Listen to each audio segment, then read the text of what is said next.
নমস্কাৰ এই মুহূৰ্তত আহি পৰিছে আজি সন্ধিয়াৰ কেইবাটাও গুৰুত্বপূৰ্ণ খবৰ আৰু এনে ধৰণৰ খবৰসমূহ নিতৌ চাবলৈ চেনেলটো ছাবস্ক্ৰাইব কৰি ভিডিঅ'টোত এটা লাইক কৰি দিবলৈ সন্ধিয়াৰ প্ৰথমটো ব্ৰেকিং নিউজ মুখ্যমন্ত্ৰী হিমন্ত বিশ্ব শৰ্মাৰ ঘোষণাৰ পাছতেই ৰাজ্যত আৰম্ভ হৈছে পুনৰবাৰ উচ্ছেদ অভিযান মুছলমান লোকৰ পবিত্ৰ জুম্মাৰ দিনটোতেই মুছলমান লোকক উচ্ছেদ অভিযান চলাইছে প্ৰশাসনে হে আল্লাহ জুম্মাৰ নামাজ পঢ়িবও আমাক সময় নিদিলে জুম্মাৰ নামাজৰ দিনাই ভাঙিল মুছলমান লোকৰ পবিত্ৰ মছজিদ প্ৰশাসনৰ উচ্ছেদ অভিযান নৱবৰ্ষৰ দ্বিতীয়টো দিনটোতেই ৰাজ্যত এতিয়া উচ্ছেদ অভিযান দেখিবলৈ পোৱা গৈছে ৰাজ্যৰ মুখ্যমন্ত্ৰী হিমন্ত বিশ্ব শৰ্মাই 1 জানুৱাৰীতেই ঘোষণা কৰিছিল উচ্ছেদৰ কথা মুখ্যমন্ত্ৰী হিমন্ত বিশ্ব শৰ্মাৰ ঘোষণাৰ পিছতেই প্ৰচণ্ড শীতত আৰম্ভ হৈছে উচ্ছেদ অভিযান নৱবৰ্ষৰ আৰম্ভণিতেই চলিব উচ্ছেদ অভিযান ঘোষণা কৰিছিল মুখ্যমন্ত্ৰীৰ ঘোষণাৰ পিছতেই দবগাত এতিয়া হাহাকাৰ উচ্ছেদৰ বাবে দবগাত নামিছে শ কামাণ্ডো বেটেলিয়ান আজিৰে পৰা দবকাৰ মদাঙ্গা সংৰক্ষিত বনাঞ্চলত চলিছে উচ্ছেদ অভিযান জাননী জাৰিৰ পিছত শেষৰবাৰৰ বাবে ভূমি এৰিবলৈ মাইক যোগে ঘোষণা কৰিছিল প্ৰশাসনে 5500 বিঘা বনভূমিত বেদখলমুক্ত কৰাৰ লক্ষ্য প্ৰশাসনৰ 53খন জেচিবি 600 শ্ৰমিক নামিছে সৰ্ববৃহৎ উচ্ছেদ অভিযানত 1250টা পৰিয়ালক বনভূমিৰ পৰা উচ্ছেদ কৰিছে ৰাজ্য চৰকাৰে মুখ্যমন্ত্ৰীৰ এটা ঘোষণাৰ পিছতেই আজি ৰাজ্যত আৰম্ভ হৈছে উচ্ছেদ অভিযান আৰু উচ্ছেদ অভিযান চলি থকাৰ মাজতেই উচ্ছেদ অভিযানক বাধা আৰোপ কৰিছে AIUDFৰ নেতাই সিৰাজউদ্দিন আজমলৰ ঘনিষ্ঠ বিল্লাল উদ্দিনৰ বাধা প্ৰদান আৰু আৰক্ষী প্ৰশাসনক হুজাই জিলাৰ অতিৰিক্ত জিলা আয়ুক্তৰে তীব্ৰ বাকবিতণ্ডা উচ্ছেদ চলাই যাবলৈ কাৰা নিৰ্দেশ অতিৰিক্ত জিলা আয়ুক্তৰ 53খন জেচিবিৰে 5500 বিঘা মাটিত চলিছে উচ্ছেদ অভিযান এফালৰ পৰা ভঙা হৈছে বেদখলকাৰীৰ 1250টা ঘৰ জাননীৰ সময়সীমা উকলাৰ পাছতো ঘৰ এৰা নাছিল একাংশ লোকে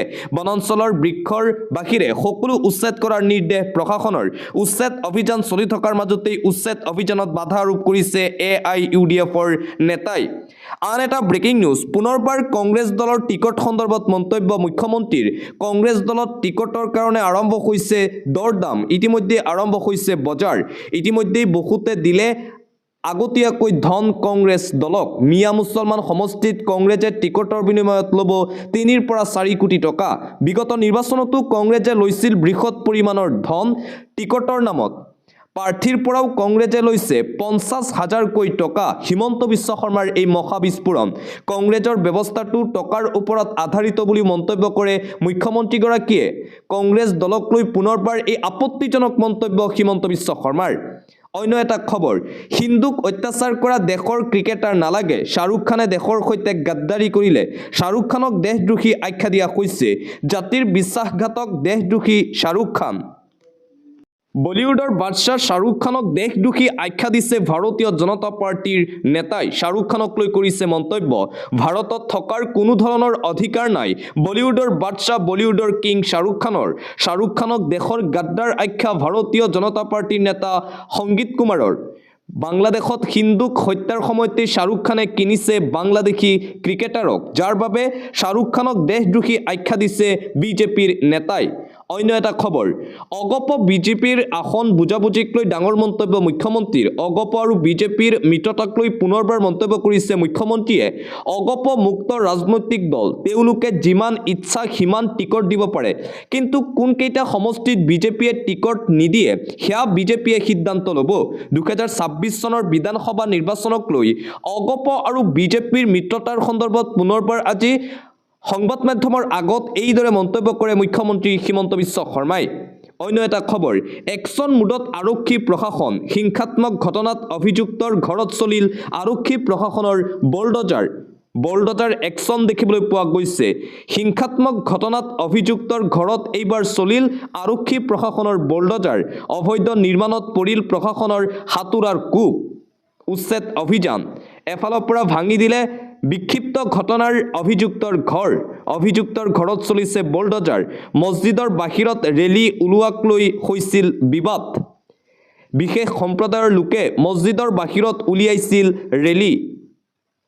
ৰেলী উলিওৱাৰ বাধা দিয়াত পৰিস্থিতিয়ে লৈছিল ভয়ংকৰ ৰূপ আৰক্ষীৰ সৈতে প্ৰত্যক্ষ সংঘাতত লিপ্ত হৈছিল দুৰ্বৃত্ত একাংশই আৰক্ষীৰে খণ্ডযুদ্ধৰ লগতে দলিয়াইছিল শিলগুটি আৰক্ষীক লক্ষ্য কৰি পৰিস্থিতি নিয়ন্ত্ৰণৰ বাবে কৰ্তন কৰা হৈছিল ইণ্টাৰনেট সেৱা।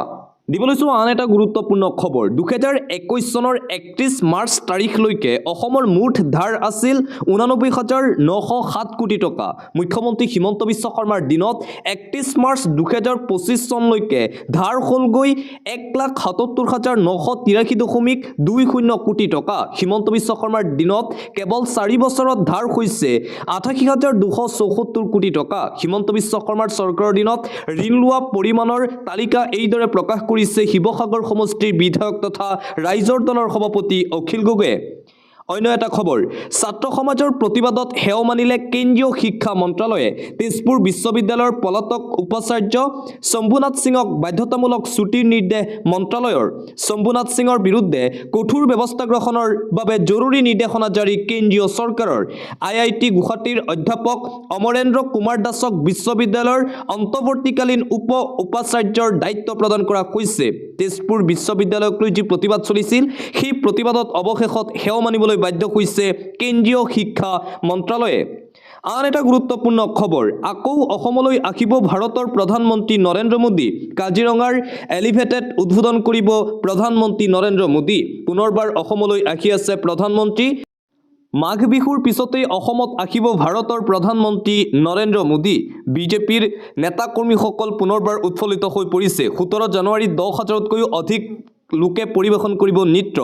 23খন জিলাৰ শিল্পীয়ে একেলগে অংশ ল'ব নৃত্যত। 4ৰ পৰা 6 জানুৱাৰীলৈ প্ৰশিক্ষণ প্ৰদান কৰাৰ হ'ব মাষ্টাৰ ট্ৰেইনাৰৰ দ্বাৰা। 8ৰ পৰা 10 জানুৱাৰীত ট্ৰেইনাৰে 23 জিলাত দিব শিল্পীক প্ৰশিক্ষণ। 12ৰ পৰা 15 জানুৱাৰীলৈ সৰু সজায়ত হ'ব অন্তিম অনুশীলন। আধাৰশিলা হ'ব কাজিৰঙাৰ 32 কিলোমিটাৰ এলিভেটেড কৰিডৰৰ।